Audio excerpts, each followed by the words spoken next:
Hello, justtwogood here. In the last LEGO Top 5, we looked at R-rated official licenses from LEGO, and in that list, some entries pointed out official LEGO licenses without sets. I want to look deeper into this beyond these R-rated picks. Here, I'll be looking for official LEGO licenses with no sets, a weird but surprisingly abundant topic. Our first entry is the appearance of King Kong in the LEGO Batman movie. Like Agent Smith, this is a villain Joker resurrects from the Phantom Zone, where the worst villains across the LEGO multiverse lie. Which is funny because Matrix and King Kong never got LEGO sets, so how are they in the multiverse? I guess they're just a mock by whoever owns the LEGO Batman world. However, while the LEGO Batman movie didn't get a video game, there was the LEGO Batman movie story pack for Dimensions, and in there, King Kong is a boss, and you can get a better look at him in that game than in the movie. Looking at the Jurassic Park films, all have had LEGO sets released except for one. Jurassic Park 3 was the first with 2 studio sets in 2001, then LEGO released sets for Jurassic World in 2015, and those were a huge hit, so LEGO went all out with Jurassic World sets, with the theme getting yearly releases since 2018, which had sets for Jurassic World The Fallen Kingdom, and our first LEGO Jurassic Park set. The next year, there was a D2C Jurassic Park set. Even the Netflix show gets a freaking wave for some LEGO Jurassic World sets. The Lost World, the second Jurassic Park film, has never had an official set release. The movie is featured and licensed in the 2015 LEGO Jurassic World video game, with those first 4 films each getting full stories to play. However, before any official LEGO Jurassic Park sets released, back in 2000, LEGO low-key released an unlicensed tie-in to Jurassic Park The Lost World. It's the Steven Spielberg Movie Maker Studios set.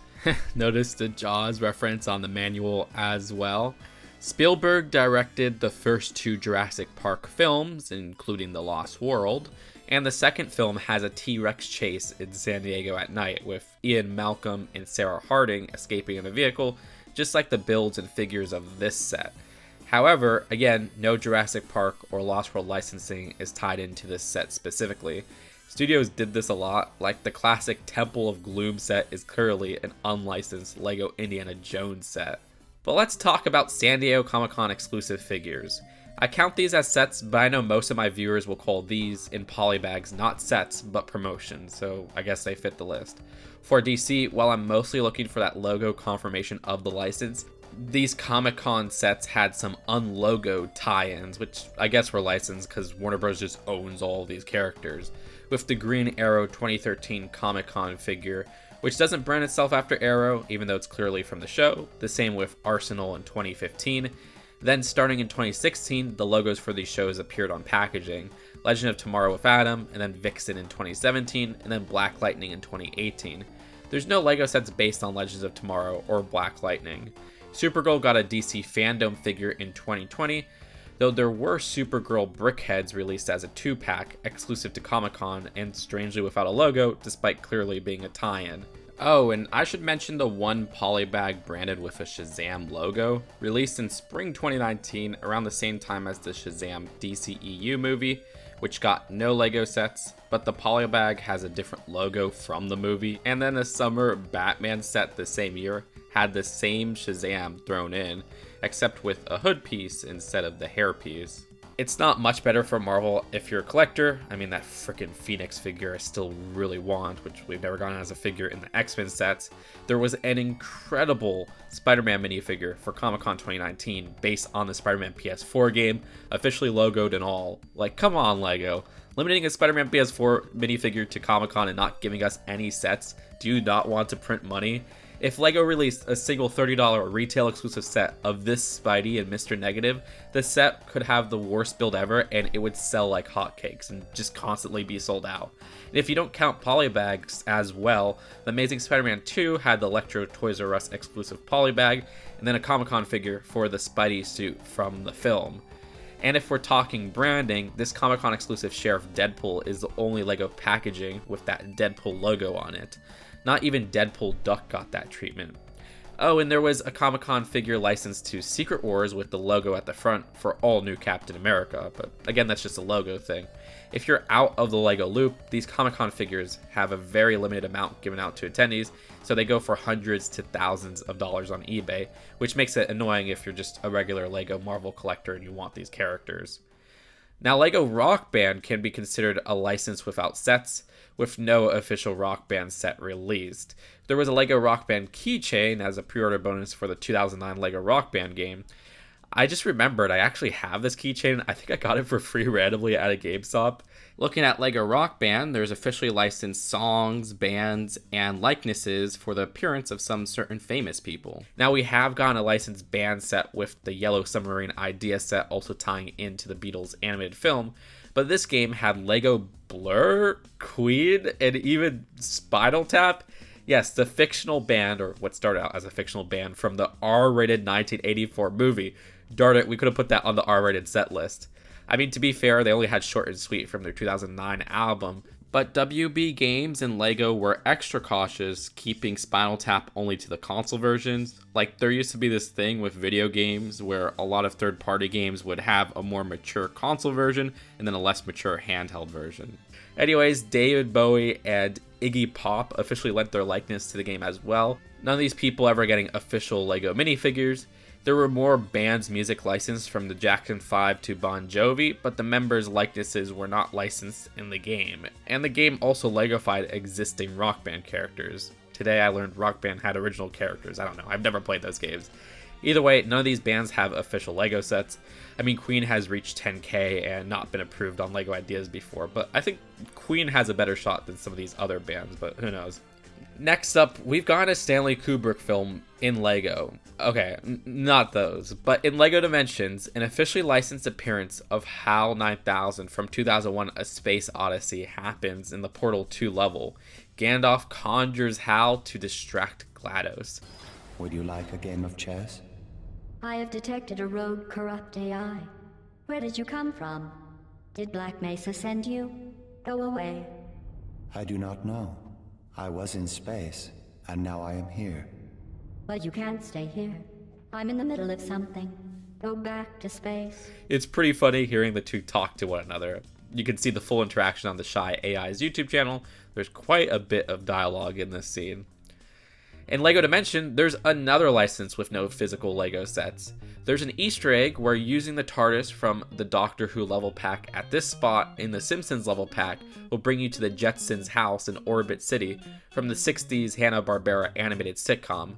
While there have been no Jetsons sets, despite some LEGO Ideas attempts, this is actually the other side of another reference accessed with the TARDIS. Using the TARDIS in the main game storyline Simpsons nuclear power plant location brings the characters to Bedrock from the Flintstones, the sister show to the Jetsons. This was in 2015, way before the LEGO Ideas Flintstones set released officially in 2019. Longtime Just Too Good fans will know this, but this iconic Julius the Monkey got a minifigure, which was only released as a keychain in 2006. Julius the Sock Monkey is a cartoon character created by Paul Frank and was branded into quite a popular character with a lot of merch in the 2000s, even getting a Nick Jr. show in 2013. Funny enough, now the Paul Frank and Julius brands are owned by Hasbro. While there were a line of LEGO Paul Frank clothes from 2006 to 2008, there were no building sets for Paul Frank or with Julius the Monkey. He only exists in this keychain, which I'm trying to think of another minifigure exclusive to a keychain, and I'm thinking of that Tuxedo Batman release with the LEGO Batman movie in 2017. People will say this is the weakest spot on the list, but I crave random licensed commercials from LEGO like this, alright? This was like the inspiration for this list way back. In 2015, LEGO made a commercial for Cinderella 2015. There's no sets based on a 2015 live-action Cinderella movie. I mean, there were sets based on the classic Cinderella movie back in 2014, but none based on this live-action movie. This glass slipper build is honestly cool, and if LEGO had released this set as is, many people would buy it just for the clear pieces. Though back then, LEGO really didn't do iconic object sets. That's really a new thing they've been doing. I mean, it's interesting because with this live-action Disney trend, there's no sets based on any of these movies. Unless you dig deep, where LEGO released a Toys R Us exclusive build promoting Beauty and the Beast 2017, but it was based on Lumiere from the first movie. They just used the logo up top there. I love how the live action versions were way too creepy to release the build based on that, and they have to go with the more iconic designs. I still get nightmares from the Funko Pops of that Beauty and the Beast movie, though the honest answer is really Disney was bringing in people with things we love, like the old Lumiere, to promote the crappy new version, aka the purpose of the Cash Grab remakes. Don't remind me of Lion King 2019. The second LEGO Movie's time travel segment, which had references unlicensed to Terminator and H.G. Wells' Time Machine, and a licensed reference to the Hot Tub Time Machine, had Bill and Ted officially licensed with a phone booth build. My gosh, those minifigures look so genuine. The great animation of the LEGO Movie 2 really makes me think we had an official Bill and Ted set. To promote the LEGO Batman movie in 2017, Warner Bros. Released official promotional posters of LEGO versions of their hit shows. These were shared online and put on billboards in their Burbank, California studios. The DC ones use existing minifigures, though we haven't gone Arrow sets before or sets for the Flash as previously mentioned. The figures here are just versions from earlier regular DC sets from around the time. The same goes for their Supergirl poster using the Brainiac Attack version. There was even a promo for the CW shows featuring LEGO Batman that aired on the channel, actually using the Comic-Con Legends of Tomorrow Atom in it as well. There was a Big Bang Theory poster / billboard put out, which was just a re-rendering of the existing idea set. However, it gets more interesting with these other posters. They put out an official LEGO Gotham billboard, which, interesting non-existing pieces here. That's almost like the newer Cole hair from Ninjago, though a lot of the prints are existing LEGO prints. There's no LEGO Gotham sets ever released. LEGO 2 Broke Girls. Yep, this is an official poster. Needless to say, there were never any LEGO 2 Broke Girl sets either. Ellen got a poster. I mean, I know a lot of people don't like her now. Well, there you go. This show called Mom, I mean, apparently this lasted 8 seasons from 2013 to 2021, but I never heard of it. Finally, the show The Middle, which I haven't watched much of, but from what I've seen, it's pretty wholesome and popular. Well, it received a billboard as well. I mean, I think if people push for it, this could actually get a legitimate LEGO Ideas set, but the fan base really has to be behind it. Anyways, I'm not done yet because you know what? Honorable mention. I put this on an early drafts of the list. There was LEGO Green Lantern, the lantern version of Duck Dodgers, in LEGO Batman 3, the 2013 video game. We haven't gotten a Duck Dodgers set based on the 2003 TV series this character originates from, but I mean Duck Dodgers is Daffy Duck in this metafictional way, starting with a Looney Tunes cartoon in the 50s. So I'm not entirely sure it fits the list with the Looney Tunes minifigure series, but whatever, take it as you will. And that is it. We're done. This was a really interesting topic for me to do. I've always thought about it, but to put it into a list was a little bit hard. I'm sure there's choices I've missed that you guys could point out in the comments. Like when Purish was going over the video for any errors, she mentioned that a red dwarf reference was in LEGO Dimensions, just like those other TARDIS locations. And doing some research, there's another honorable mention. I actually didn't know about this writing the video, and I don't know too much about Red Dwarf in general, but I believe this was licensed as BBC owns Red Dwarf just as they own Doctor Who. I love doing such niche ideas for lists, and you guys still seem to enjoy them. That really means a lot to me, and thank you guys for the continuing support, whether it be comments, subscribes, or just watching each of these videos. Regardless, I have to say I released these a little bit early to the channel members as the test uploads because I had Purish check the test uploads and I just set that to channel members, and I try to upload these on Saturdays. So becoming a channel member, you could see these list videos early. Subscribe for more lists, and I'll see you guys later. Peace out. Bye.